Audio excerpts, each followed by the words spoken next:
Yeah, and they still trying to figure stuff out. I don't know exactly what they plan, but I remember them going to get something to eat. I think they were sitting on it. They was just like, we got to get something to eat. Y'all hungry or something like that? Oh, that's it's because they in there discussing everything, but Slick Charles in the kitchen, he like, yo, grandma ain't cooked nothing. He was like, she ain't made no rice roni, she ain't made no.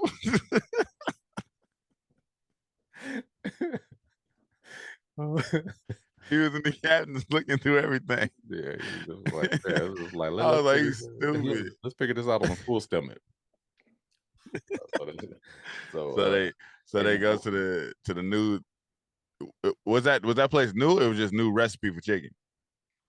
I don't think it was new because it was on TV. You heard it, like you hear it in the background. Them talking about the chicken spot. So I mean, it could have possibly been new. But I feel like everything to them is brand new because it's like I feel like they'd be looping. So when they went there, Okay. I don't think they never realized what the chicken was doing to them. So while they sitting there enjoying the chicken and they're talking, uh, they realize that everything is funny. And Jamie Foxx he notices that he never seen Fontaine laugh ever. He was just like, I never seen you smile, bro. Like ever. Yeah, it's good to see you laughing or whatever, right? And it's like they laughing though, like hard. And then Jamie Foxx, I mean Slick Charles realizes that everybody's laughing. Yeah. It's like the whole place is cracking up eating chicken. Like everybody in here crying, laugh. He just like dumbfounded, like, why is everything so funny to everybody? Exactly. And it's in the chicken. You are now tuned into Black on Black Prime.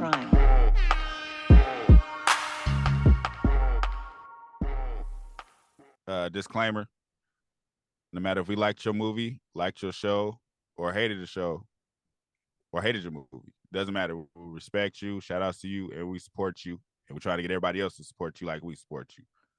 Black on Black Prime, we stand on what we say though. And just like always, if you didn't ask for our opinion, we didn't ask you to listen to it. So, sorry. Click and turn it off. Yep. Hello. We in here. And they ain't cloned us. We ain't cloned. But they did clone Tyrone. And that's starring Jamie Foxx and John Boy. We ain't cloned yet. Or we don't know if we cloned. Starring John Boyega, Jamie Foxx, what's the girl's name? Teyonah Parris. Yeah. It's a movie. Is he considered a sci-fi? No, I guess. I felt like it was like what do they call these new movies now? I feel like it's a new genre for these because this ain't the only one of its kind. But I mean, I guess you can call it. What's sci-fi to you?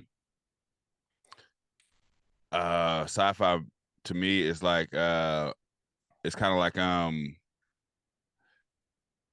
like fantasy based in reality. Like so for me, sci-fi is like it's like when they do science experiments and shit, or if they like aliens came to Earth, it's like that you could somebody could look at it and be like, yeah, this could really happen. You just cursed. Thank you. Oh, my bad. I'll write it down. My bad, man. I was deep in my explanation. But it's like so for me, that's sci-fi. It's more fantasy when you do stuff like vampires and stuff that ain't possible. Right. For what is listed as an action comedy mystery.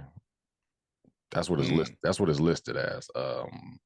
Mystery. I mean, I don't know. I guess because they're trying to figure out who done it, who did it, who what I mean, who's the I guess the person that's in control of what's going on. So I guess that the mystery of it. It definitely was a comedy, action, sort of.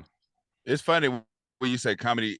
I feel like I should have laughed more than I actually did. But the thing was, it wasn't like so it was like there was parts that was supposed to be comedy that I didn't really laugh at, but it didn't bother me. It wasn't like corny.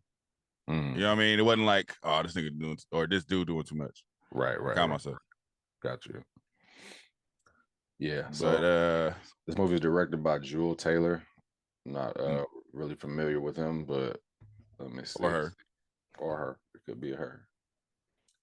Let's see. It is a he, and Okay.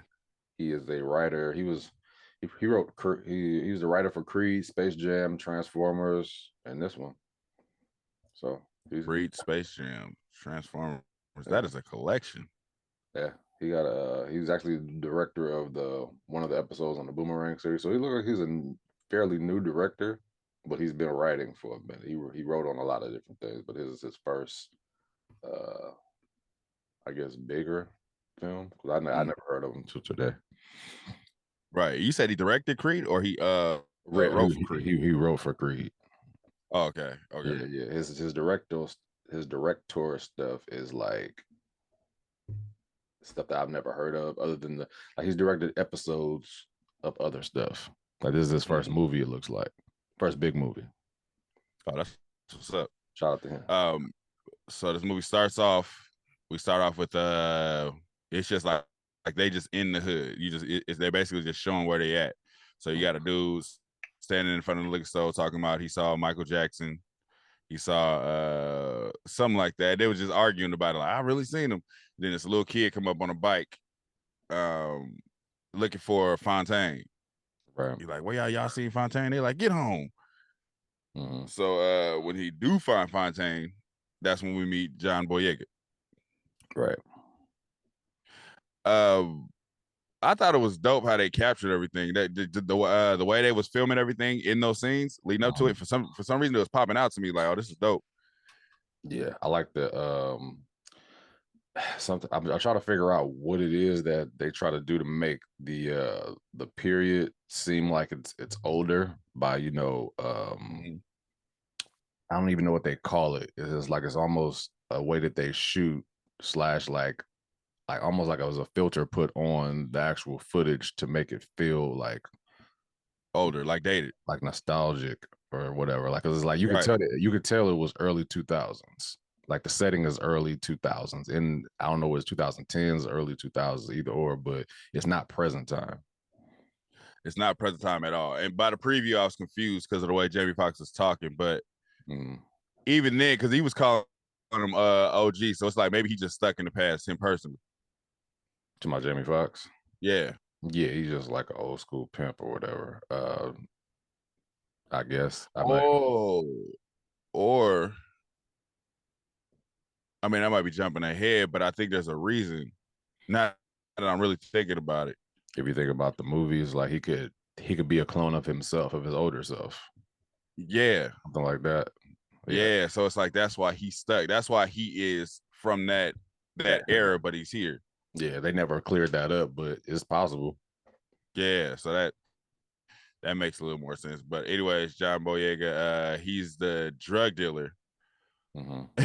It'd be crazy when you see that the head drug dealer still live terrible.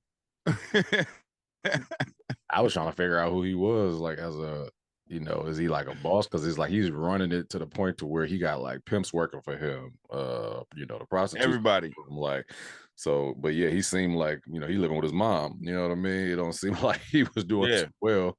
So I was like, and they living in a terrible place. It's like that place was terrible. Yeah, it's just like you got people bringing you money. It's just like don't nothing seem like it's changing though.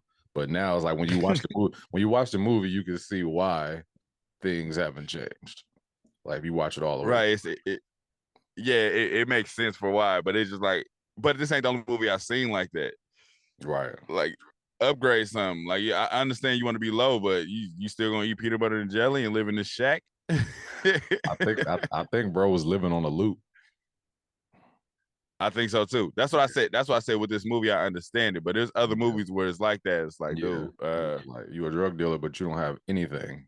Like, bro, get a new car. Get your mama out of your house. You know what I mean? How about that one? It's a little dangerous to have your mom at the crib when you getting shot at every other day. That's crazy. But so his one of his workers bring him money in a pizza box. He counts the money. He like the money short. Dude, like, what's his name? Slick Tony or Slick Ricky? Slick Tony? Slick something. Let's see. Slick Charles. Slick Charles. Yeah. That's Jamie Foxx character. So he like, yeah, I couldn't find Slick Charles. He like, you couldn't find him. He's like, nah. He was like, you went to the Motel 6? He's like, yeah. He's like, you go anywhere else? He's like, nah, that's where he be at. Yeah, exactly. I was like, man, you want me to go look for it? Dude was kind of funny. He was kind of funny throughout the movie. The guy with the It was crazy. He just had that fan. Yeah. I was like, why does he have this random fan? Every scene, no matter what's going on, he got this fan going. Yeah. But so John Boyega's on his way to go find Slick Charles. He runs into a prostitute named Biddy, and he pays Biddy to tell him where he's at. So he finds him at the hotel. Jamie Foxx in there with like 5 prostitutes arguing because he had orange juice. He mad. Oh, yeah. He's living on the loop too. Who? Jamie Foxx? Jamie Foxx, yeah, I think so as well. I think he is. Just because of that whole, just because of the fact that he is a 70s type of pimp, it just makes sense. Like when you watch the full movie that, yeah, he's definitely not in the right space. Yeah, but it's like no matter what, he's still looking for that orange juice. Every time he pouring a drink, he be like, oh, the orange juice gone. You don't ever go get no orange juice. Right. Yeah. So that was after that point, once he finds Slick Charles, well, once he gets there, so he didn't give that money to you because Yo-Yo was the one who left the house, the one that he was arguing. Wasn't that Yo-Yo? The one that was Yo-Yo. So Yo-Yo leaves. Yo-Yo argues with him because she wanted to get out of being a prostitute, right? That was her goal. Right. Yeah. Yeah. So you could tell that she wasn't, she was one of the workers. I was about to say something else. He was one of the workers that was. That's why I said prostitute. Okay. Yeah. He's definitely trying to get out of the gang. She had bigger dreams, but you find that out later. Yeah. So she's arguing with Slick Charles. She walked out of the room. That's how John Boyega knows what room it is. Right. So he busts in there. He like, where's the money? He searches through everything. He finds the money in the heater. It's funny because the whole time he's going off on him, but it's like he still got the respect for him not to do nothing to him. I swear I thought he was gonna beat him to something in that hotel space, that he just kept on just like looking for money. He looked in the couches, he looked at, just like you said, in the air vents, and he was just like, what did he say? Jamie Foxx said something at that moment when he found it, and it was funny. I just forgot the actual quote, but I feel like Jamie Foxx did have a lot of one-liners in here that had me laughing. Like, you could tell. You could tell what he was there for. I like this character to kind of keep funny. For me, the funniest part of Jamie Foxx's character is when they needed Biddy, that he couldn't turn off the pimping. Yeah. When he was driving up to her, he was like, "Come here." She was like, "F you." He was like, "F you." I mean, like, he said, "You make me sweat in this coat. I'll beat the, but no, Biddy, we need you."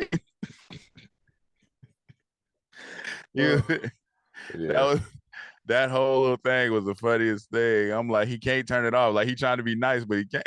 Yeah. He trying to stall her out. Like, do we need your help? But at the same time, he was just like, hold on now, don't get beside yourself. Who you think you're talking to? That's where he like he was in control of nobody. Didn't nobody respect his memory. Everybody was coming at him. Earlier, so the little kid that finds John Boyega finds Fontaine. He tells him somebody's selling drugs in the community. At this point, I'm thinking he's just keeping the community clean. Which part you said? The little boy was like, he over here. Like, he get in the car with him, and they go find dude selling drugs. Remember that? It's in the beginning. The little boy that kept talking about SpongeBob, right? Yeah. Yeah. Okay. Remember he got in the car with him. Fontaine sees dude and he runs him over. Yeah. And the little boy was like, "Come on, man, come on, Fontaine, you crazy? You gonna kill him?" Yeah, he didn't even flinch. He was drinking his Capri Sun like, "Oh man, Fontaine, you crazy?" I'm still trying to figure out what part the boy played though. My bad. I was still trying to figure out what part the boy played though, because I felt like his character meant something. It was reminiscent of his little brother. I mean, I got that part, but it was just like, I felt like he kept talking about, you think he kept talking about the same stuff because he was in a loop too? Because every time he talked to him, he was just like, "Hey man, SpongeBob, remember that episode when him and Patrick?" Hey, you know what made me think he was in a loop? When he took the Capri Sun from him and he pulled another one out of his pocket. Yeah. He just kept like this, bro. This dude is not real. It can't be. He can't be. Yeah, so he had to be part of it too. I think it's a lot of people that we don't know are in the loop that are in the loop. Like that little boy is definitely that bum is. It's like there's just certain people that don't really mention that they in it, but they in it. It's like that bum. That bum might not even been a clone. That bum might have been somebody that just knows what's going on, never got cloned, but he sees the loops. Like he sees everybody else's loop process. Like you died and you came back. This person dying. Oh, he was making all kind of jokes about that. Yeah, he's like, he said, knows. You smell like a new car. Yeah, that was funny. He was just like, you got that new car smell. So it's like he probably is the OG of himself, and he just keeps seeing the world's loops. But the reason why I said he might be, because you remember did you watch the whole ending? Did you watch past the credits? Watch past the credits? Uh-huh. No, not past the credits. Did you watch the after the first set of credits scene? I think I did. I don't think I turned it off right away. What was the ending? What was the ending you got? The ending I got is with the when he was a Crip. Okay, so in that scene, that it was a bum out there the same way. Yeah. I saw that part. So I don't know if that means but he didn't they're a loop because he didn't say nothing though, and it wasn't the same old man. It was a different type of old man. Oh, okay, I get what you're saying. He was just like, "Can I get some?" Basically. Right. Yeah. He didn't say no crazy stuff like, "Hey, young blood, you got this going on for yourself now, and the world is doing this." He didn't say anything. He just took the beer and just kept on pushing. But right, it's just their world's loop, I guess. That part of the world's loop. Okay. Yeah. But anyways, going back to the story. So after Fontaine steals money from Slick Charles, he goes to get back in his car. This scene was intense. It was intense in this scene when Fontaine is in the car and he don't know that the car's behind him yet. Yeah, it was because he was about to back up and he realized that he realized his life was over once he you know what I mean, he sat in the car for a second. He was like, all right, these fools behind me. So he sat there and took a couple of breaths, you know what I mean? Yeah. And then he got out real quick and they lit him up. Right. So he got lit up by the what I was trying to explain with Fontaine hit the boy with the card. Right. It was like another drug dealer. When he did that, I'm thinking he's keeping the streets clean. But it was like, nah, you serving in my part of town. You can't do that. Pretty much. And the dude that he hit went right to his boss. Lil Murder. Yeah. No, that wasn't Lil Murder. It was another dude. The dude that he hit. His boss was Lil Murder. Who was the dude? Who was the dude that he called like right away? Lil Murder. His name was like Isaac or something like that. That was Lil Murder. That was Lil Murder. Look at it again. That was him. The dude, because he had the shaving cream on his face. That was Lil Murder. Mm-hmm. Maybe because he had the shaving cream on his face, I didn't recognize him. I thought it was a whole nother cat. But oh no, that was him. He had the whole shaving cream on his face. That's why when Fontaine came back later, he was like, "Man, the last time I seen you had bullets all in you." Yeah, that was it was him. So they, like I said, that scene was intense. He's sitting there like you said, accepting his fate. Like I'm gonna have to get out here and start shooting. Like that's all. I ain't got nothing else. Right. So yeah, once he got lit up, it was like the next scene was him pretty much waking up again, right? Waking up in bed. Because that part didn't even happen yet. The part to where, you know, they scooped him up because he didn't know that nobody was scooped up until he was another person. So when he was another person, it was right after that. Right, so he wake up in bed. He do the same routine that he just did the first time, but this time when he had the liquor store, he sees somebody walking up the street like hurt. Yeah, he didn't know it was him yet though. He just saw it. Yeah, he recognized what was going on, and then he just kept on moving. And then he go back. He pretty much went to do what happened the night before. He went to go get his money from Charles. And Charles, it was like that. So in the loop, I think they erased the time where you die. So for him, the last everything that happened, for him, that whole everything that happened that night didn't happen. I was wondering when I was watching this, like, man, how many times you think bro died? A lot.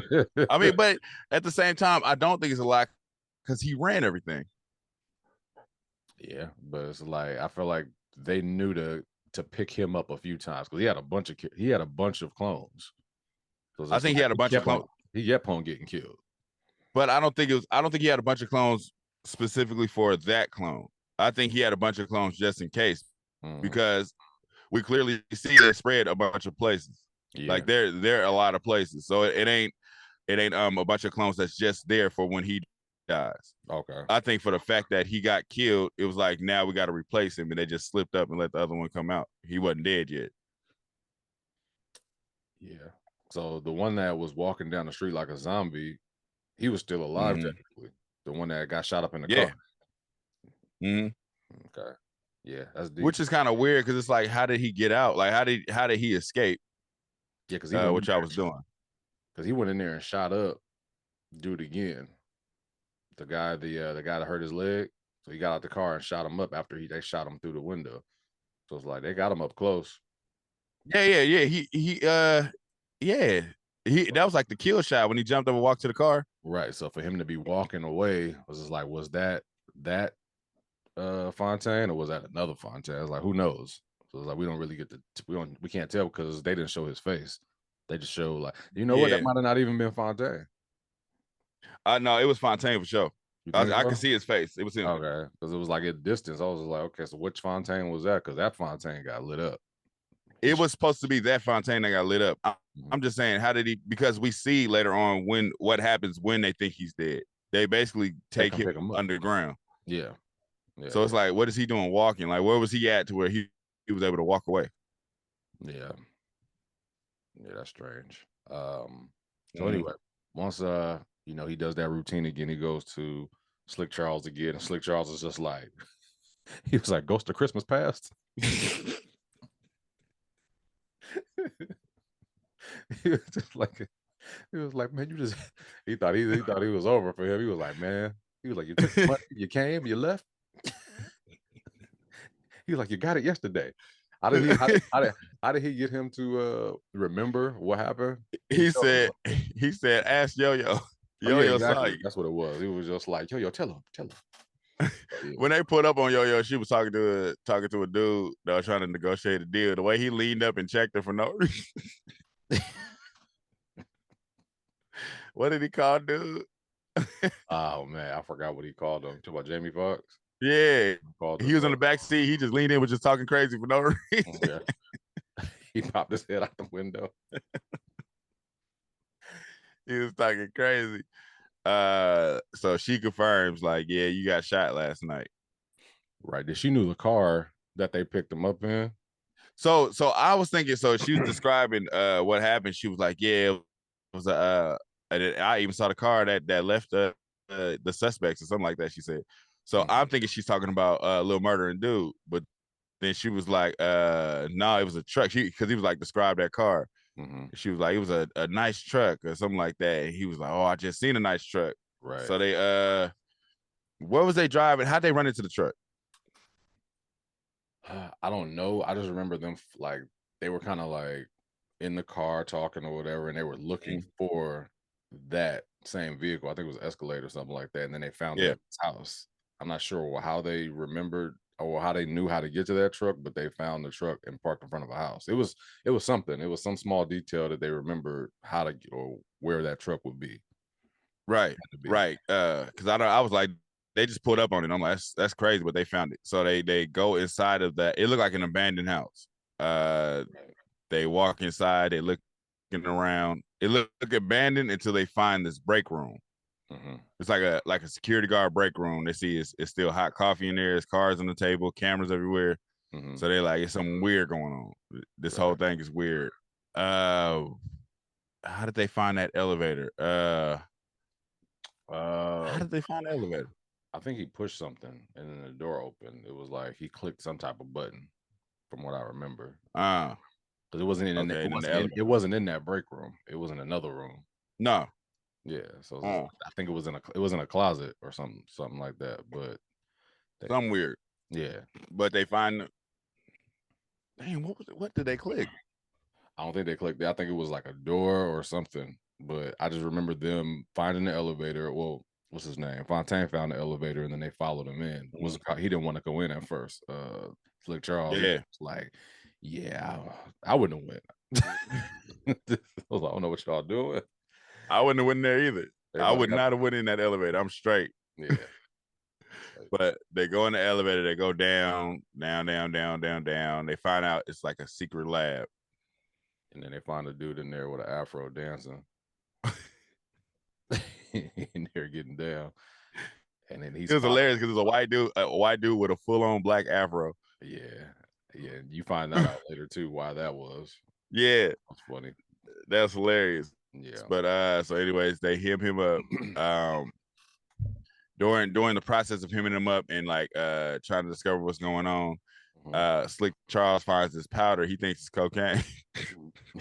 he in there going to town. He was just like, it ain't that good powder, but I'm gonna take it. No, he was like, it ain't snow, but I can still ski. He had a quote. He was like, he said, it ain't snow, but I still ski on. He said, it ain't snow, but I can still ski on. He filled up a little baggie of it. Oh man, he picked that up. But what he realized, well, I don't think he realized it yet, but when he was messing with the coke and they had old boy at gunpoint, the white man, like he just kept laughing. And I thought he was just being yeah. I didn't know it was the coke at first. Oh no. I knew it was that powder because I'm like, he having a strange effect to it. Because when you know it ain't cocaine, but we don't know what it is. So I'm like, we about to find out what it is, but how they react. I'm thinking he's just being, Slick Charles. I'm just like, okay, I don't really know his character here because it's still brand new. I was like, is that what he does? He just start laughing, and when he does it, he was making a joke or something. So he kept laughing for no reason with the coke, and then I guess Yo-Yo she was in there messing with the beakers. Trying to mix different whatever you want to call it, different liquids together, and it fell, and he ends up shooting the because he's holding the gun to the guy with the afro's chest, and then when he hears the explosion, he pulls the trigger. Yeah, shoots him in the chest. Right. They find Fontaine's other body in there in the scene, right? Yeah, that's when they just find Fontaine's body just laying in there, and once that happens, I think the alarm goes off, and then they dip. Yeah. So they leave. They go to Yo-Yo grandma's house.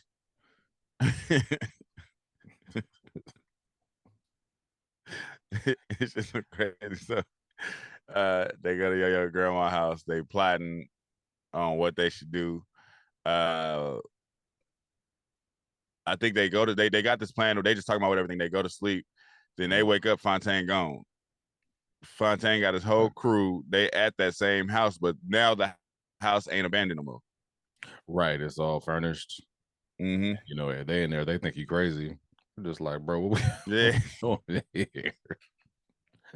He said, man, you know what? We just get you some water. He was like, the doctor said your water is 83% of your body. That's what you need. You need some hydration. It was funny. He was like, come on, y'all. We all about to go get some water. Fontaine jumped in the car and left everybody at the scene. Left them there. Does he goes back to Yo-Yo house, right? Yeah, and they still trying to figure stuff out. I don't know exactly what they planned, but I remember them going to get something to eat. I think they were sitting on it. They was just like, we got to get something to eat. Y'all hungry or something like that? Oh, it's because they in there discussing everything, but Slick Charles in the kitchen, he like, yo, grandma ain't cooked nothing. He was like, she ain't made no rice aroni. She ain't made no.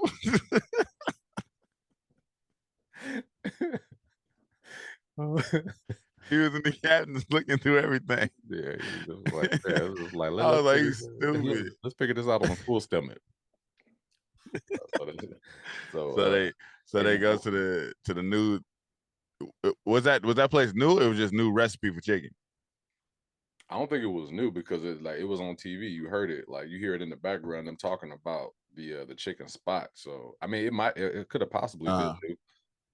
But I feel like everything to them is brand new because it's like I feel like they'd be looping. So when they went there, I don't think they never realized what the chicken was doing to them. So while they sitting there enjoying the chicken and they're talking, they realize that everything is funny. And Jamie Foxx he notices that he never seen Fontaine laugh ever. He was just like, I never seen you smile, bro. Like ever. Yeah, it's good to see you laughing or whatever, right? And it's like they laughing though, like hard. And then Jamie Foxx, Slick Charles realizes that everybody's laughing.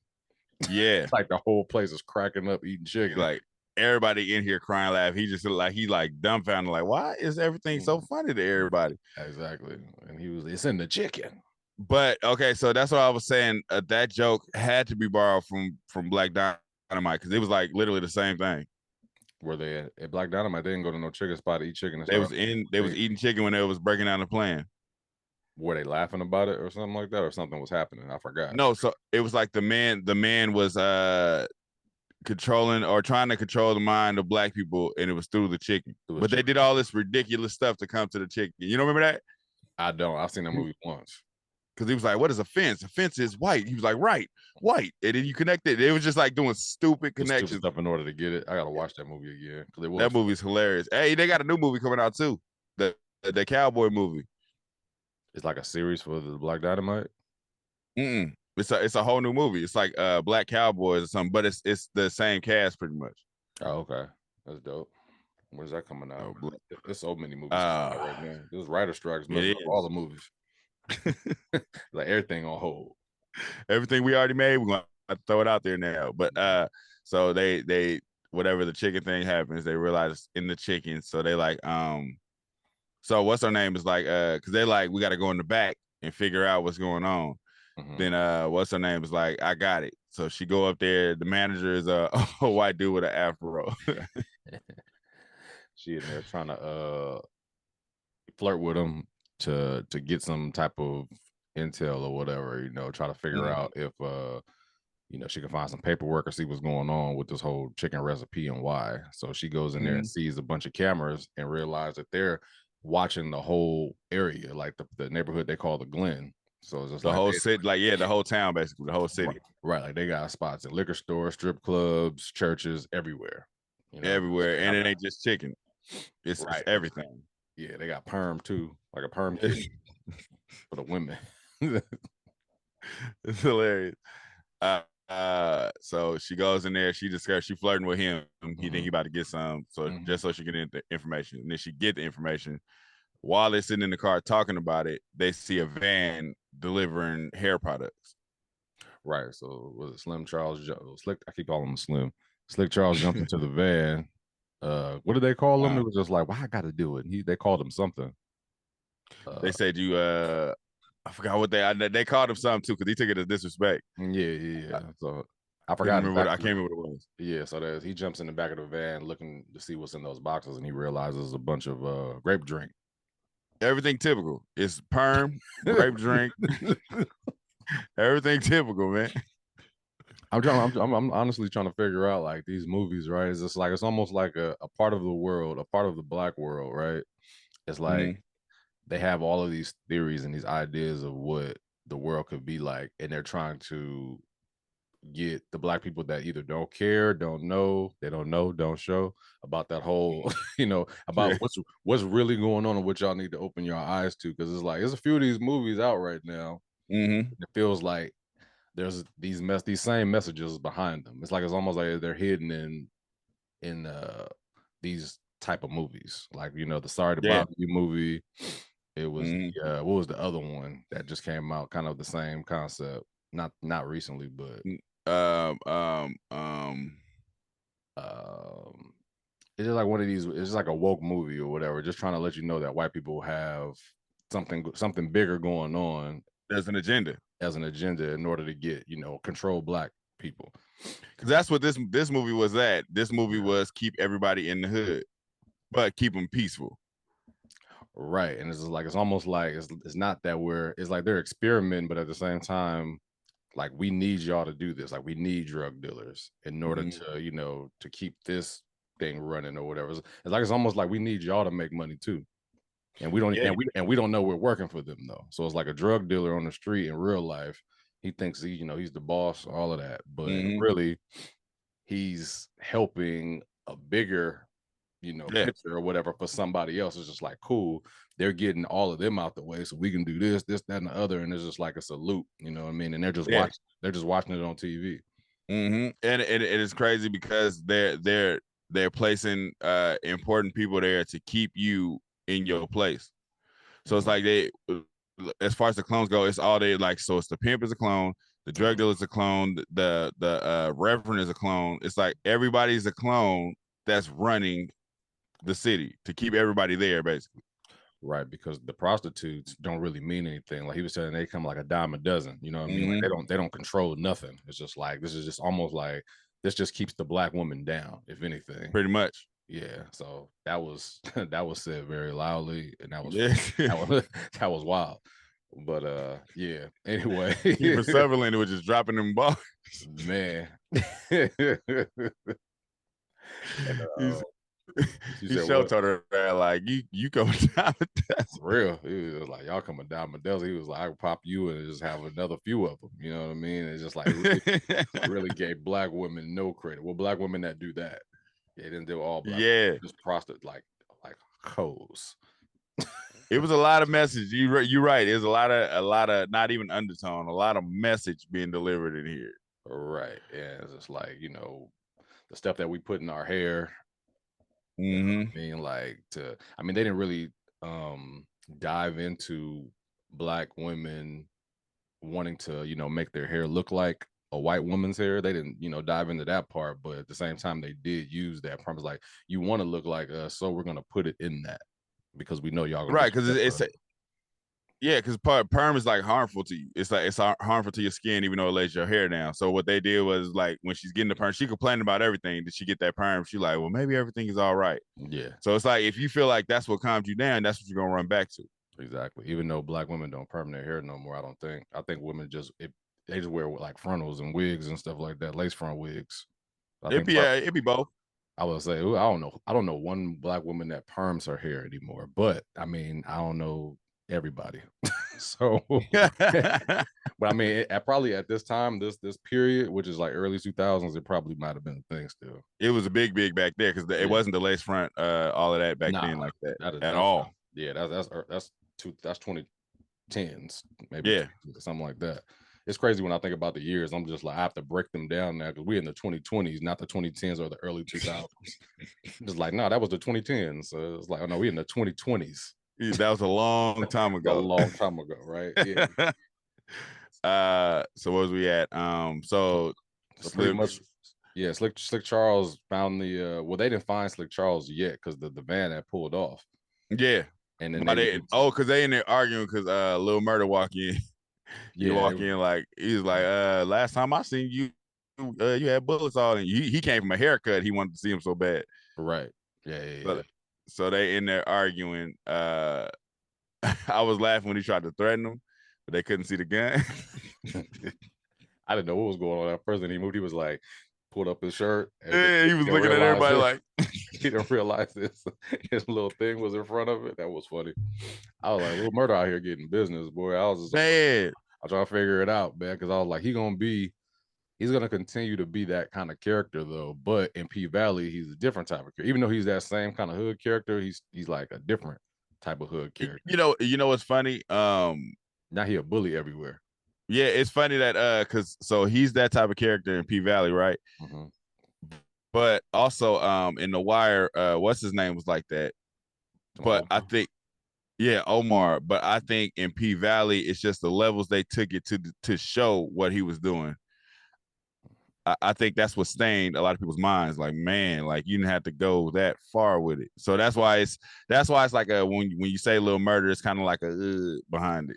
You know what's funny is it's like I really, really enjoy P Valley and a lot of like, you know, a lot of the parts of it, but I feel like sometimes it's just, and people probably hate you for saying it, but it's just like sometimes it's like, what did they have to say that part though? Nah, it's a lot. It's a lot being said, a lot being done that we kind of don't need. Yeah, I was just like, I feel like I don't hear this in like regular, you know, what they would call like, you know, I'm not gonna say straight, but just like what we came up seeing, you know what I mean? Like you ain't gonna tell you're not gonna see on regular TV a dude pulling out some lube to smash his girl or anything like that. It's just like it's a lot. Like it's a lot. All we need to know is that they kissing and they're about to have intercourse. Boom, game over. It's not a porno. Because they literally, the funny thing is, they literally had sex. The first season they had sex scenes with the dude and the girl. It was not as graphic. It was like in this one, it's like how far can we push it?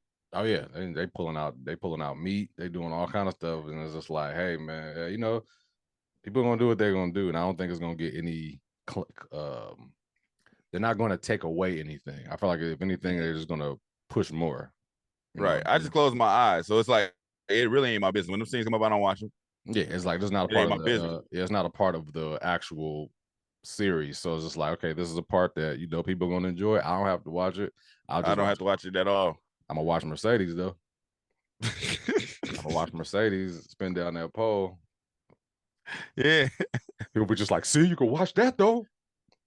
It's just the uncomfort in what's being said. Like you said, it's like you push it too far. Uncomfortable scene for me, Insecure, when Molly was with Asian dude. And she was like, first you got to eat my groceries, or some ridiculous line like that. And then she awkwardly sits on his face. I was like, that was not attractive. It wasn't. I was like, man, I really wish we would have got a chance to do Insecure, man. I swear, I swear, I wish we was doing this pod around that time, because I had all type of thoughts, all type of dialogue probably for it. And yeah, I tried to around that time. I tried to get us to start this podcast too. That 2020. Mm-hmm. Yeah, who knows? But I know me and my wife were going back and forth on that whole thing, and I was just, oh yeah, easy for the streets. It was some real discussions out here. It was some real discussions out here. You are the problem. You were the problem. But back to the movie though. Where was we at? We talked about Slick Charles getting stuck in a van. Mm-hmm. How they found this van again, I don't know, but they found the van. I think they got tipped off for the van, of where the van was at. I'm trying to think, because they when they left the whole murder situation, little murder situation, they got back in the car, and it was some, man. It's like these little small details that you just don't remember sometimes. We just right. Let's just move on. Like they found him. they found him. They lose Slick Charles. They go to the bum. He gave him something. The bum was just dropping knowledge you had to decipher, right? That's pretty much what he was there for. Right. He wasn't saying complete sentences. He was just, they were asking like, hey, give us some information. Like, where is they didn't say where Slick Charles was located, did they? Did they ask for Slick Charles? I don't think he says product. I think it might have been the product, because I don't think they asked him specifically Slick Charles. Right, because he was like the Most High, and it was like, okay, yeah, talking about Jesus, and it's just like, where is it? A church? Which church? It's like 10 churches in the Glen or something like that. And he was like, something Babylon, and then like, and then they went to that church of, I think it was something else, something about Babylon in the church. Right. Yeah, I forgot. So that's it. Name. But that's how they found Slick Charles. Slick Charles stole a badge, like a key card, out of the van, and then they go in the church. Right, and then they're watching the church, the congregation. They're like hypnotized over that music that's playing, the gospel music. No, that wasn't why they was hypnotized. They all drank that grape drink. Oh, okay, never mind. It was for the tithes. I mean, not tithes. What do they call that? Communion. Communion, yeah. So it's funny. I feel like David Alan Grier was underused. Whenever you cast David Alan Grier, he's going to deliver if you use him. I would have loved for him to replay his Reverend Leon Lonnie Love character, just for the nostalgia. I would have been rolling. That would have been perfect. That would have been fantastic. Yeah. But in here, he's kind of just like the typical preacher. But then you don't even honestly know. Like, I knew it was him, but he didn't have no real like dialogue by himself. Right. There was it. It could have been anybody, pretty much. Yeah, absolutely. So you can tell they all turned up from the grape juice. But then the gospel music does start playing, but it's back that thing up that they playing on the organ. So everybody get up and start twerking a little bit. That's why Slick Charles was like, I ain't been to church in a while, but yeah, because even though the grape juice had them tripping, it was like it was also they were controlling them by the music in a few scenes. Yeah, they did that a lot. The music would do everything, because you seen it was a scene where they was driving, and it was like this. Yeah, they was like, this that new song, I'm sleepy or something like that. Yeah, that's funny. That's hilarious. And they all started yawning, like, I always get sleepy when the song come on. Not knowing taking them over. Yeah, so the congregation, after church is over, they search in the church. And then they find behind the what do they call that? Where they stand at? I was about to say the pew. That's not the pew. That's what I almost called it. That's why I stopped. whatever it's called, the thing that the preacher stand at. They was up there. Fontaine finds a key card slot. Mm-hmm. Then he puts the key card in. The whole thing opens up. It's another elevator. Right, like the one that was in the house previously. But this one's like huge. This one is different. Yeah. So they on their way down again. Then they start singing. I'm going down. And I was just like, what's it? Had nothing to do with nothing. It did. They just started singing for no reason. And that little gun that Slick Charles had was hilarious. That little pistol he kept pulling out. The little golden pistol. So they get to the bottom. I was confused about this. I watched this part twice. When he followed, they looking for like a way to sneak around. He followed those 3 people, or was it 3 people or 4 people into that bathroom? It was 3. And he was like, y'all know where I can get them suits. Did he take the suits off of them, or did they help him find the suits? No, they beat them up and took those suits. Okay. I was like, they just didn't show that part. Okay, so now they got the suits on. Now they can go anywhere in this place and don't nobody know who they are. Right. They drive around the whole thing. They find these little rooms where people are being examined. You see they programming black girls to think they're beautiful. It was weird though. So it's like you hear that it's like I'm beautiful. On one side of the screen, it's a bunch of women smiling, but on the other side, it's like slave time black women. It's like, what are they programming them with? I couldn't understand it. You said slave times? Yeah, you gotta if you watch it, you see the scenes that they're showing.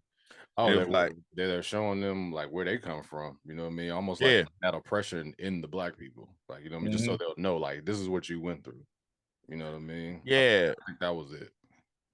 But it was crazy. It's like, why? Why program somebody with slavery? To keep them to know like you were inferior, if anything. Like, you know, okay, yeah. So they wanted that. So slaves.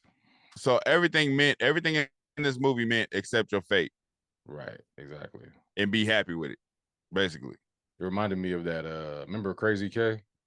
Yeah. Tales from the Hood. I was like, man, they've been doing this type of thing for a minute, like this mind control message that they've been trying to get across. That was with Crazy K, they wanted him to be redeemed. Right. They wanted to show him what he's went through in order to change him. Like, okay, like look at all the people you killed. You know what I mean? Look at white people been killing us for years, and you killing your people. Right. So if it'd have been like if he would have asked for forgiveness, pretty much he'd have been alive. But he was too gone. It was like reverse mind control. Yeah. But in here, so they see because they even had a room after that. They had the girl with her eyes stuck open. She had to watch all of that. Then they had a scene with 2 black dudes. You see them fighting because the music playing is fight music. Then they switch it to I need a hug music, and they stop fighting and start hugging. I need a hug. Which, hey, but that's literally how this world is. This world is really controlled by music. Because it's like you could look at the kids and tell. Like right now, it's all about singy rap, I'll kill you, but I'm still emotionally damaged. That's the way of the kids right now. Dude, like the whole young teenage music right now, like the stuff that my daughter pays attention to, is all like this dude is you're listening to a person sing about their depression, all the people that they lost, you know what I mean, everything that they're going through and how they can't get through and they trying and this, that, and the other. You might not even be going through that, but it's like it's pretty much embedded in your head over and over again. You know what? I'm low-key depressed now. Yeah, it starts to weigh on you. Right. I was just like, man, you got everything in the world and you depressed. You ain't got nothing going on in your life. Other than I just gotta go to school every day. Ain't nobody messing with you. You ain't got no bullies. You know, I'm depressed. It's because of what? It's because of the music. It's in the chicken. It's in the chicken. It's in the music. It's in it all. Like that's how it's a lot of truth in that. Yeah, it is. So they going around. Then they run into the clone room, and then that's where Fontaine sees his clone, but also Slick Charles. He also sees his clone. So it's like it lets you know they only make sure they keep the important people in the city. It's like that's the people they got to make sure stays there.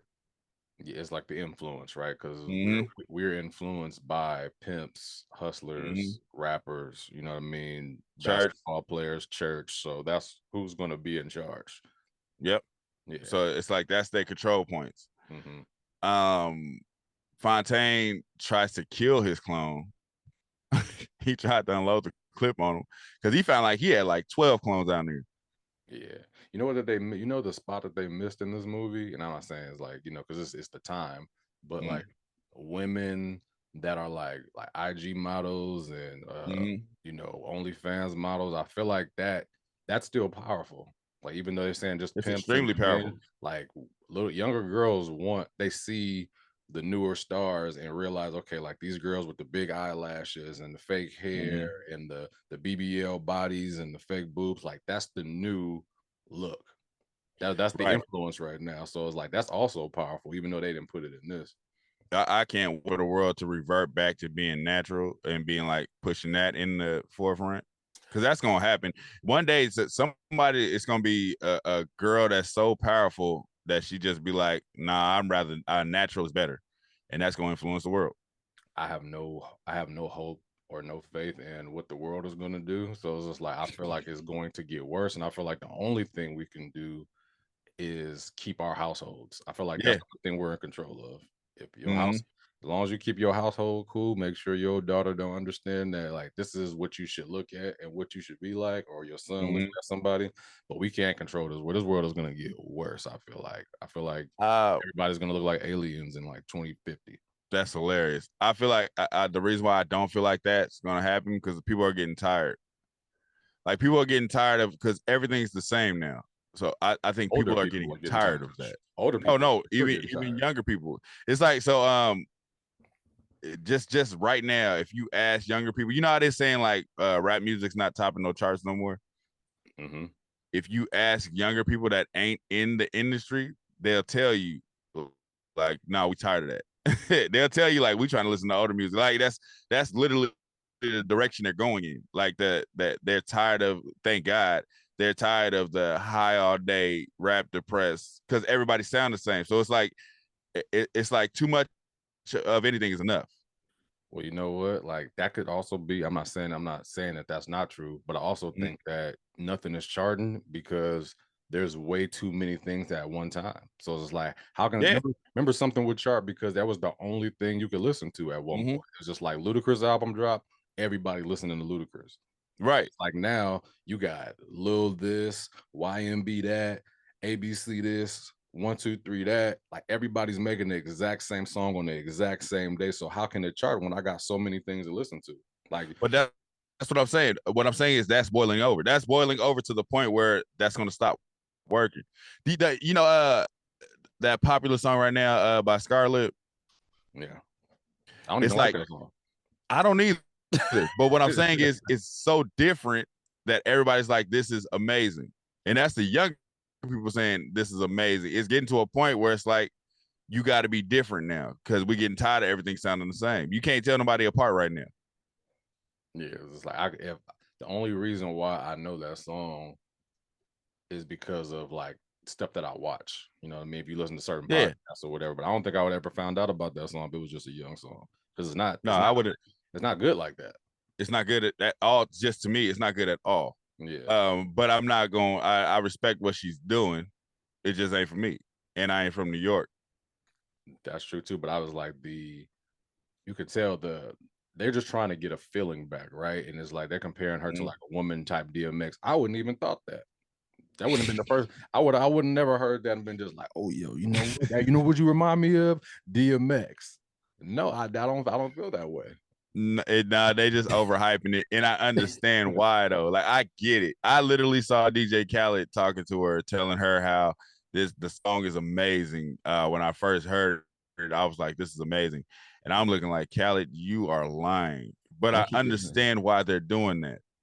once you get in that circle, I feel like everything is golden because like a lot of everybody know these songs ain't that good, man. Like, come on, like be Mm-hmm. real. You know what I mean? I'm not saying that everything is bad, but some of these songs are just like, come on, dude, like really, like they're not even trying. No, Like this song is on the radio, like the Pound Town song. Like it's like you know, like what happened to just having parodies? Whatever, like Weird Al Yankovic would make a parody, nobody took it seriously. It was funny, so it was like, but Every time they do a parody now, it goes platinum. these songs are already parodies. Yeah, They're parodies of what used to be. right. You know what I mean? So it's just like for her to just be just like her cadence is all off. Everything is just like it don't go together. And I'm not no diss to her. I mean, hey, you got to get it how you live, but it's just like, If man, it worked for you, it worked for you. But that's yeah, ridiculous. it's bad. It's not even like you're not even really rapping. Like you can, it's funny. You can hear somebody laughing in the background of the song when she say that, and she was just like, "Hey, that was my brother." You know, he was laughing when I said because they're not even serious. What happened to music being like low key, like about, you know, I sound like an old dude, but what happened to it like low key going in? Remember how we used to go in the studio and be like, man, you in there serious? You're not playing. Yeah, I you gotta ain't get in playing no the, games. I ain't playing no games. I gotta get in the mode. Because everybody in the studio is gonna tell me it's garbage if I do that. Like my friends would be just like, yo, that ain't it, Brian. Run that back. Yeah, it's just it's the social media thing, and it's easy to sell records now. Before that, she would have had to go press up some CDs and put Pound Town on it. She don't got to do that no more. Imagine going to Big Boy. I met Big Boy a few times, and I gave Big Boy my demo tape a long time ago. Just imagine going to a radio guy. Like, who was the guy that was KMEL? What was the main dude? Chewy. Chewy. Like he wasn't gonna take nothing like that back then. They weren't. They would have No. looked at you like you was crazy. And I was Yeah. like, yeah. Because you was. But now those same dudes are gonna interview that girl And act like it's the greatest thing since sliced bread. They're gonna play her music. They be like, man, let's get back to this. When I heard that song, I'm like, all right, come on, Big Boy. Anyway, let's get back to the movie. We didn't got into an old head conversation. That stuff be making me mad. I'm not gonna lie. Yeah. They found the clones. He tries to shoot the clone. That sets off the alarms. Right. So they realize that they try to get out and they realize they were in a strip club. And the strip club is where they were what was on top of the goddamn, my bad. The strip club was on top of the laboratory. So when they escape, the DJ he gets a phone call in saying that, you know, we got a few bogeys, you know what I mean, trying to escape. So he turns on a certain type of music to make people spin around. It was called like Round and Round or something like that. Yeah, it was like Round and Round. He's like, this is that new Round and Round, y'all. And then they basically under his control because he played the Round and Round. Right. So and the DJ is a white dude with afro.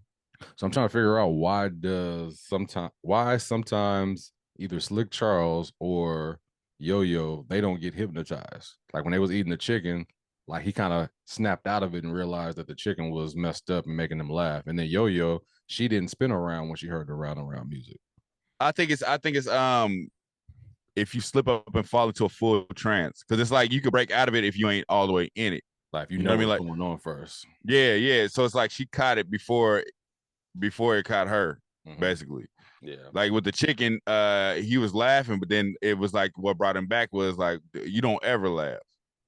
So then it's like I'm not even enjoying the chicken no more. I'm gonna stop eating the chicken, look around and see what's going on, because you don't ever laugh. Right, because ain't nothing that funny that you roll ever, especially for you. You over here laughing and throwing pieces of chicken in his mouth. He like, what's going on? You don't ever do that. He was like, yeah. What you doing, bro? What? No. And then he just put the pieces together. Like I was laughing when I snorted the powder back there. It's like something going on.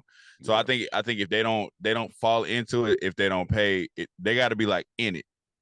You got to be fully in it. But so the whole crowd is in it, and now they under dude's control. Yeah. So they run outside, steal somebody's car, drive to a gate while this mob of people are chasing them. Right. The DJ told them to chase them out. Yeah. The DJ was basically like, go get them. Yeah. So they driving. The car breaks down. Now they're surrounded. They said so. Fontaine said something, and everybody just stopped. Fontaine said something, and everybody stopped. He said something, but I don't think it was something he said at that moment. I thought he said something, but then you see the car rolling up, and you see what's his name getting out of the car. Right. The white. But I felt like he said something at that moment, and everybody just stopped. Oh, okay. Yeah, I don't remember him saying anything. I just remember The mob was chasing them. The mob stopped. The guy got in the car. The white guy, he pulls out the car. I mean, he gets out of the car, and then No, he first the driver gets out and he looks exactly like Fontaine. Chester. Yeah, I was gonna say him next, but he got out the car first.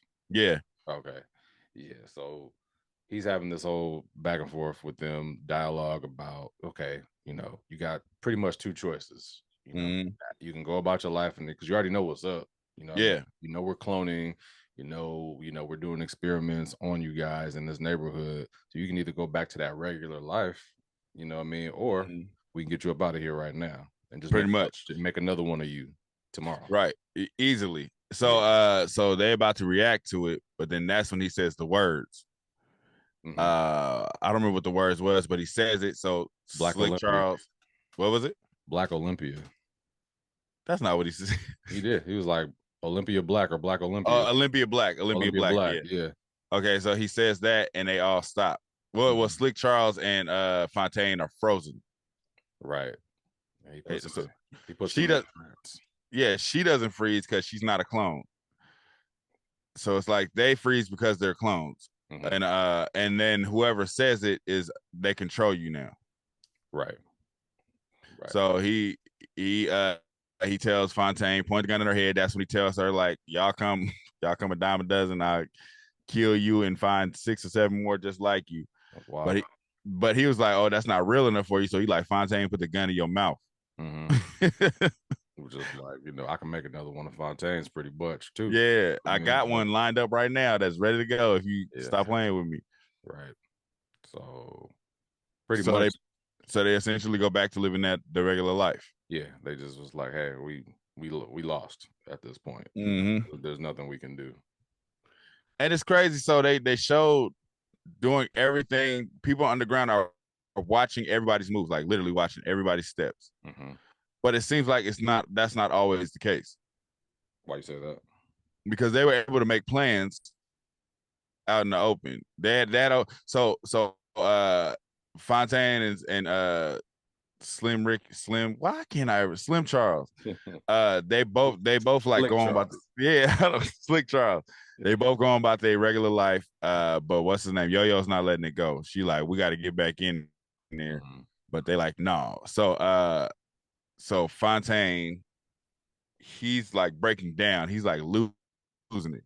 Yeah. He wants to go talk to his mom, but the mom is basically doing the same blow off. You don't ever see the mom the whole movie. She's like, I'm not hungry. I don't want no peanut butter and jelly. So I'm watching my stories. She said that the first time. Yeah.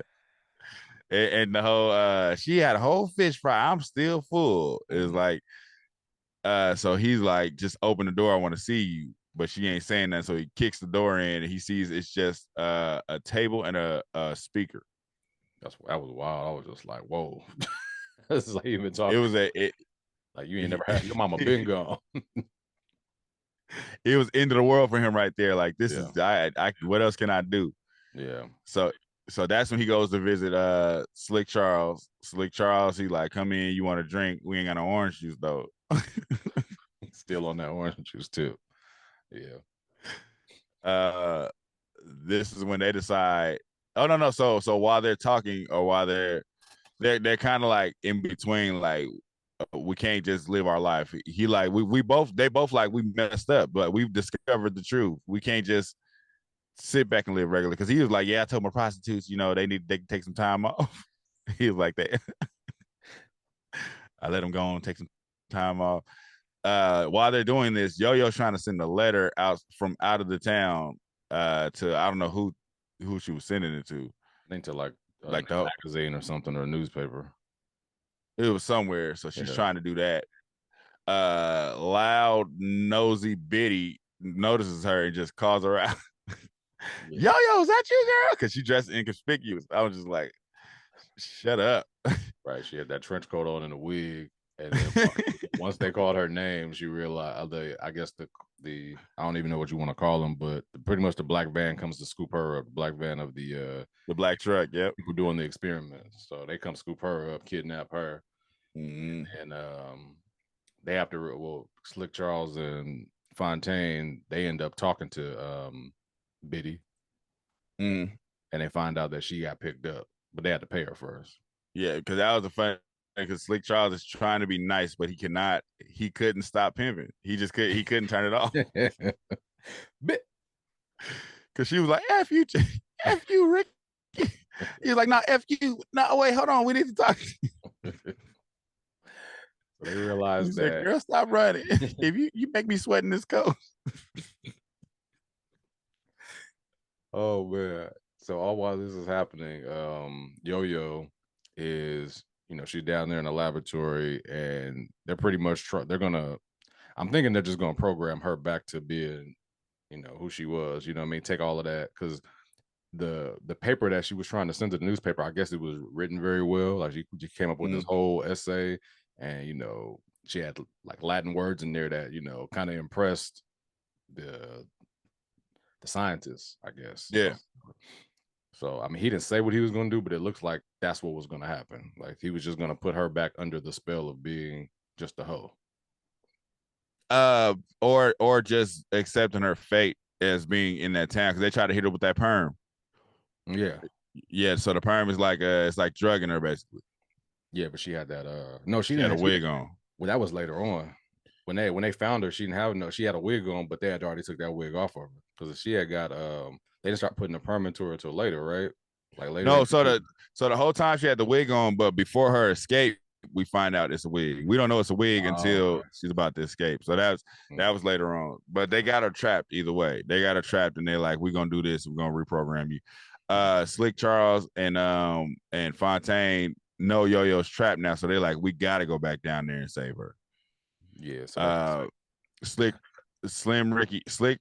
Charles is like, I'm struggling with this name. I'm struggling with this name. They call him Jamie Foxx. Jamie Foxx. Yeah. Jamie Foxx comes up with a plan with Fontaine. We don't know what the plan is, but so we go from that to seeing Fontaine in Lil Murda's hood. I don't remember his character's name, but he's in Lil Murda's hood, talking to him, trying to explain to him what's going on down underneath the ground. For some reason, I think his name was Isaac. Is Isaac? Okay, so he's talking to Isaac, explaining to him like all of this is happening underneath us. We find out that they're being recorded in this because they shoot Fontaine. Fontaine gets scooped up like he normally does, and they take him down to the basement. And a new Fontaine comes up too, right? Yeah. Ain't that what happened? They made it. Okay, so they made this plan or whatever. At first, we don't know the full plan because they only show us a little piece, and then they go backwards. So it's just like the new Fontaine, they put him back into the loop. So they got him back at the crib or whatever. But the old Fontaine is not dead because they had a whole plan placed out for the Fontaine that we've known throughout the movie just to get shot. But by Lil Murda, because Lil Murda is into it now. Isaac's into it. They already made the plan to like, hey, you're gonna pretend you're gonna shoot me, but just shoot me in the shoulder. They're gonna think I'm dead, and they're gonna scoop me up, they're gonna take me in there, and then once I'm in, I can go get Yo-Yo. So once he's in, he realizes that, okay, well, they don't realize it yet, but he gets up and puts a gun to the guy's head. Head. So this is why I'm thrown now. What happened to that other Fontaine? What you mean? So the Fontaine that got shot this time, he's still alive. He's under there. They did throw another Fontaine in the loop. Right. So Fontaine is going about the new Fontaine is going about his regular day. Then he goes to Slick Charles' spot, and Slick Charles is already ready for him. So he ties them up. Yeah. Like he keeps. But what happens to him? What happens to him? Period. Yeah. Nothing. He just stays tied up. They never talk about him again because like they knew he was coming. He knew they was coming to Slick Charles' place because that's what he's been doing, trying to look for that money. Yeah. So their whole plan was to make sure that new Tyrone gets to Slick Charles, and then they, tie him up. And then that's the end. That was the end of him. Remember, it was at one part where Jimmy was like, yeah, there's another Tyrone, there's another Fontaine ready to kill me right now at the house. Like, you know what I mean? Like, so dude's still tied up. Like, it's nothing. They never showed him again. Okay, so yeah, that's what happened. So the plan. So they realize at the liquor store it's a white dude with an afro. They like all the white dudes with an afro is controlling some kind of portal. So they bust in there They take that elevator down, and now they just down there tearing stuff up. Because he took the whole hood with him, like He Jamie took Foxx, the Jamie Foxx and Isaac. They just pretty much got the whole Glen to go. everybody in the Glen is down here tearing everything up. Right. So his plan worked to where we shutting everything down underneath it. Yeah. While this is going on, Fontaine ends up fighting Charles, his other clone, and Charles got hands. You mean Chester? Chester. Oh yeah. Chester got hands. He put him down. I don't know what they fed that boy, but man, like he threw that punch. I was like, whoa. Them kind of cats is the reason why dudes don't fight. Ain't nobody kind of trying to get dropped like that. That looked like it hurt for real. So he drags him to another sector, basically. In the sector to office, like it was like an office that they dragged him, right? It was an office or another sector, because he was like, that sector's damaged, our sector's okay. That was the call he made while Fontaine's still like out of it. Okay. Then Fontaine comes to, and he sees this OG black dude that looks exactly like him. Yeah. So we find out this is the black dude behind basically all of it. Right. He's working with the white guy, the one that tried to make kill himself. Mm-hmm. They're pretty much working together in order to, like, I guess Fontaine had an idea on how to turn the black man white because of what happened to his brother a long time ago. Like his brother got killed by a cop. So in order for that, pattern to stop, he wanted to turn, black people white. So that was his plan pretty much. Like he had a whole setup to where it was like a black guy, a lighter skinned black guy, and another lighter guy, and it went all the way up to the white guy. Like that was his plan. Yeah. The people that you see running those convenience stores and the afros, those are his projects, but he can't get that hair to change. He was like, the hair is stubborn. So when you see the white guys with the afros, that's his experiment. But the afros, they look funny. Yeah. So it's like he's still not finished yet. But so he breaks it down to where it's like he went deep into an explanation of why he was really, really doing everything, like why they running the town, that I just didn't grasp. Like the deepness in it, because I got the whole transferring people to be white, but it was like a reason why he was using them to keep them basically in a cage, like that you got the heads to run everything that everybody's gonna listen to kind of keep everybody in this experiment, I guess, in this bubble. I think it was already going on, and the old Fontaine, I guess, had an idea on how to help the situation. Oh, so this was happening before him. I think it was already. I think they were already trying to control black people. Like that was just a thing, right? And then Fontaine found out a way to help. Like, okay, this is my plan to turn black people white, and then he made a deal with them. And I don't know exactly how it happened because there wasn't no prequel. This is just this is what I'm assuming. I'm assuming that he just got down with them, but he seemed like kind of not the leader, but he was definitely a big part of it. What was going on? It seemed like he was an experiment. It seemed like he was pretty much the most important part. Right. Like, let's turn these black folks to a white version and just which was so he's basically telling Fontaine, this is what I'm going to do. Like it's happening. Yeah. So he tells Chester to basically point the gun at Fontaine. Fontaine is like he says the word, the Olympia Black. And then the OG Fontaine is like, that don't work on me. I ain't no clone. He's like, I know you ain't no clone, but he is. Right. So now he's controlling Chester.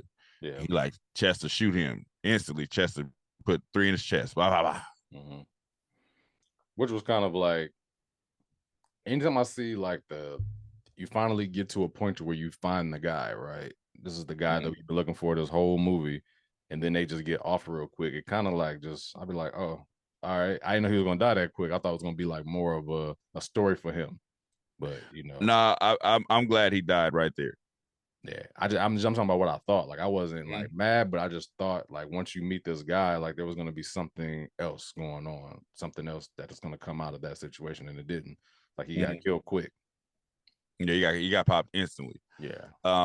So that happens outside. They fighting the white dude. Yo-Yo and Slick Charles are fighting the white dude. Slick Charles ain't got no more bullets, but Yo-Yo got one more bullet, so she throws the gun.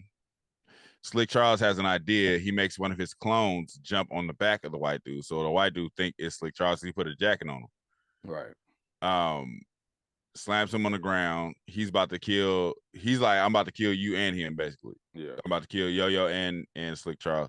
That's when she noticed. She looks at the body and is like, Slick Charles is smart. So she just started gaming him up, talking like Slick Charles would talk. She's giving him all the pimp lingo. The whole time they're like walking in a circle because she's trying to get it to where Slick Charles could get the gun that she threw on the ground. Right. So she's like describing him like, no, he's smart. I mean, look at him. Like, look how he dressed. Look at the gold chains. It's funny when she like, look at the gold chains and all this. Ain't no gold chains on that body. Look at the gators. Yeah. So he's like listening to her. Then you just see Slick Charles come up behind, blow his brains out. Yeah. Point blank, you ain't coming back. Yeah. So now that the main guys are dead, is just like that's pretty much it. They let the clones free. And then at that point, it's like, the news is out. It's always funny when it's like everything comes, like all the police and all the news comes at the end. Like, where was y'all at when all this gunfire was going on? And I ain't hear that. It was funny on the news when Isaac, it was like Isaac on the news with the dude with the fan. Yeah. And they were just talking like gang. He was like, what happened out here? A whole lot of gangs. Isaac grabbed the mic. He was like, no, on the real though, I wasn't even messing with them before. Dude, he come in there with the selfie. He was like, yeah, we in this thing. Like, yeah, loud. Oh man, it was like I feel like there was a message in all of that as well. You know what I mean? But I don't know what it is. I feel like every part of this movie was just trying to deliver. It was something there, but it wasn't. Like, some of these movies are just overly deep, and it's like, man, I still didn't get it. You got to look it up. Like, man, I was like, I pretty much got what was going on throughout the movie. Yeah. I might have missed a few things that, some people probably dig deeper, but it's like, so that for me, the complete message was get out of the hood. Like, because that was the end. She was like, Yo-Yo was like, I'm leaving. And then Slick Charles was like, I'm leaving too. Then Fonte was like, I'm only a couple days old. I can leave with y'all. So it's like people feel like they trapped, and they kept referencing a trap. It's like when people say trap, it's because we trapped in the hood when you don't have to be. It's like you feel like there's no way out, and they put those people in place to make you feel like this is where you need to stay. Yeah. So basically, they wanted everybody to stay where they were. Yeah. Yeah. So it's like leave the hood, get on. Because then, so after that, we get a couple of credits. Then we jump to the West Coast. It's like it's to say he's doing the exact same thing, but in LA fashion. It was funny because when I saw it, I was just like, is that a mixture? Because like for some reason he looked like Little Murder and Fontaine together. So I was like, are they putting them together now or whatever? Like, but you talking about because the tattoo on the eyes and all of that? It was dark. It was a dark scene. So I kind of saw Little Murder at first. I was like, that Little Murder? And I was like, nah, that's Fontaine. It kind of looked like they was like meshed together, but it was just Fontaine. And I was just like, oh, I was like, man, you know they're in LA. You got to grab the Crip Rag, the lowrider, and the palm trees. Easy. Hey, did the little kid just throw up a blood sign for no reason? When he was looking at the RIP, he did. Banged on him and kept pushing. He just bent the corner and banged on him and kept walking. Yeah. I was thinking when they did that RIP, I was thinking that was the little brother's RIP. Was that what you was thinking? His little brother? Yeah. Because you remember the doctor said I give everybody that story. Yeah, because he had the same obituary, I think, on his refrigerator. Okay, yeah. Okay. Yeah. So we see that he goes to knock on his mama door. Mama, I'm going to the store. You want some? It's like the same, he's in the same program, just in California. So it lets you know these programs are probably everywhere. Exactly. But what's funny about this was, and I thought it was kind of genius, like they watching the news, they see all of this going down, then he sees his clone. And his partner looked at him and was like, Tyrone, is that you? So it's like the movie's called They Clone Tyrone, but we don't hear nobody named Tyrone until the very end. Yeah, and it's old boy from LA. And then Erykah Badu comes in with the song. I thought that was genius too. That was genius that she remade it. Yeah. I was just like, it's pretty good watch, man. Like I was into it. Yeah. I enjoyed it. It was very interesting. Yeah. I'm probably gonna watch it again just to watch it again too. Yeah, it does have. I can see this having like some replay value. I wouldn't mind watching this again. I'll probably watch it with my wife or something. Yeah, I sure watch it without my wife. I'll try it again. You want to get to these ratings? Yeah.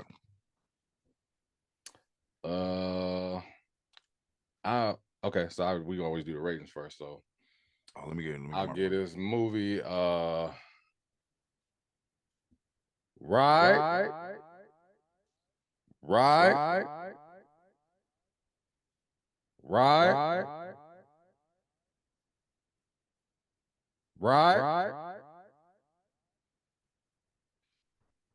I'm gonna give this movie a right.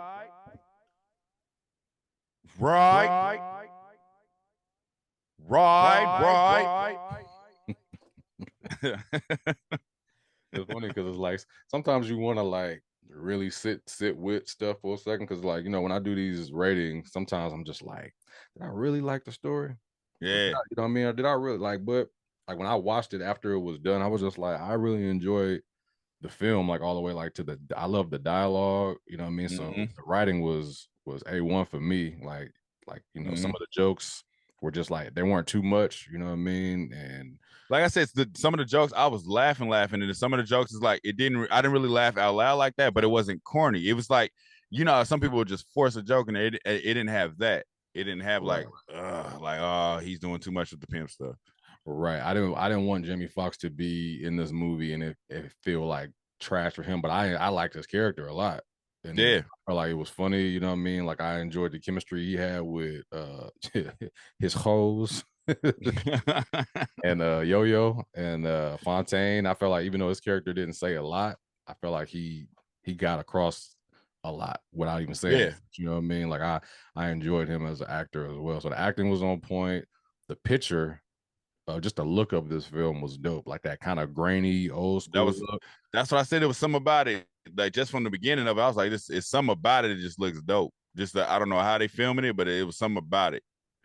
So I'm gonna throw this out there, and it's like you probably not gonna remember any. But I be feeling like most like some of these any movie that ends in yellow and black credits is a really good movie.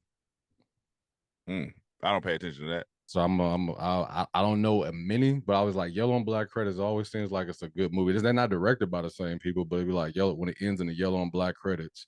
I'll have to really do some research on the actual films. I can just say Hustle and Flow right now, but I know there's a few, and I feel like they end in yellow and black credits, and they have the same type of font. But I'll do some research on that and tell you about it off the podcast if I remember. Right. But I was like, I do not pay attention to that part. Yeah, I was just looking. I was just like, this reminds me of something, and I was just like, I wonder if these movies, it's like they all have the same. I don't think they do it on purpose, but that's something I noticed. That font. That's crazy. Yeah, but yeah, I enjoyed it, man. I don't really have nothing bad to say about it other than that one thing, and that wasn't enough to drop the score. What was one thing? About like the you get up to the main person that they've been trying to look for, and he just dies. It's like, all right. I mean, I guess it was more about the message, but I was like, I got the message before I even got to the end. Yeah, I thought it was dope that he died because throughout this movie, Fontaine was like replaceable. Like you never felt like if he died, it mattered because another one's gonna come. It kind of matters, but then at the same time, it's like they're just gonna bring another one out. So when he was like, "I'm gonna kill you," and we're gonna move on with our plan, it was genius how he flipped it on him. That's why I was like, okay, yeah, kill him. Like I like that. I don't care how long you've been doing this. I like that you're not able to succeed in it. Yeah. And I also like the fact that they left you with enough to be like somebody else is doing it somewhere else. Yeah, for real. It also makes you think, like in real life, that it's not just the white people in control of us. It's just like there's somebody like us helping. Mm-hmm. Every time. Every time, you know what I mean? To get really, because I feel like, you know, they only can do so much, right? You know what I mean? What they're trying to do. I'm not saying that they're doing it, but if they were, I feel like you need somebody to be like that undercover, like the Jay Reed. You need somebody to be the Jay Reed. Yep. And I feel like, yeah, he was the one. And the way that he died just made me think. I feel like that could have made for a longer part of the movie, but the movie was already over. It was like, you can't stretch that out another 20 minutes trying to. Yeah, the movie was already 2 hours. Yeah. So it is what it is. But I wouldn't take nothing away from it because of that. Overall, good movie. Replay value. For sure, replay value. Yeah. Anyways, like, share, subscribe, talk to us, talk back wherever if you there, and let us know what y'all thought about the movie. Thank you for watching. Subscribe to our YouTube and Spotify and follow us on IG and TikTok.